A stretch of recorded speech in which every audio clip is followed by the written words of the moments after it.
Jetalsar junction સરપંચ સર્વૈયા આરતીબેન, અમારા ગામમાંથી આપણે શું કહેવાય રેલવે વાળાની તાનાશાહી છે અમારા જંકશન પ્રત્યે. ઈ લોકોએ અમારા જંકશનમાં ધીમે ધીમે કરીને બધો સ્ટાફ, બધી લોબી અને જે પણ ડિપાર્ટમેન્ટ હતા ને બધાની બદલી કરી નાખી છે. બધો સ્ટાફ અહીંયા જેટલો સ્ટાફ હતો ને એ બધા સ્ટાફને ખસેડીને રાજકોટ આપણે ડિવિઝનમાં મોકલી દીધા છે. જે ડિવિઝન અલગ જ છે. અમારું જે ભાવનગર ડિવિઝન છે ઈ મોટું છે અને અમારા ચારે બાજુ અમારા જંકશન માંથી અહીંથી ગાડીઓ જાય છે બધી બાજુ, ચારે દિશામાં. પોરબંદર લાઈન, વેરાવળ લાઈન, ધોળા ઢસા લાઈન અને રાજકોટ લાઈન, ઈ ચારે ચાર લાઈન અહીંયા જાય છે. બધી ગાડીઓનો સ્ટાફ બધો અહીંયા જતો અને અત્યારે એને બધાને ટ્રાન્સફર કરી દેવામાં આવ્યો છે અને બદલી બધાના સ્ટાફની બધાની બદલી કરી નાખવામાં આવી છે. જે અમારા જંકશનને મોટો ફટકો લાગ્યો છે ભાઈ.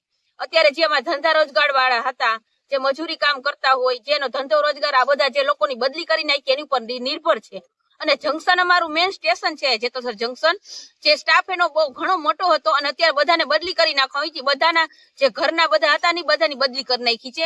એટલે અમારા જંકશનને મોટો ફટકો પડ્યો છે ભાઈ ધંધા રોજગારમાં. વેપારી વર્ગને, ચા પાણી વાળા, શાકભાજી વાળા, બધા ધંધાર્થીઓને ફટકો પડ્યો છે મોટો.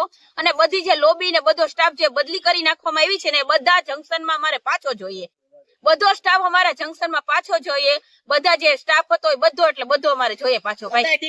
બધા ડિપાર્ટમેન્ટ જોઈએ પાછા અમારે. અમારી માંગ નહીં સંતોષાય અત્યારે અમે ઉપવાસ આંદોલન કરીએ છીએ. એનથી જો નહીં પતે તો અમે આમરણ ઉપવાસ કરશું.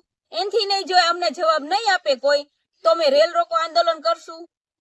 અમે બધા તૈયાર છીએ. અમારું ગામ આખું મળીને ભેગા મળીને અમે આંદોલન કરીએ છીએ.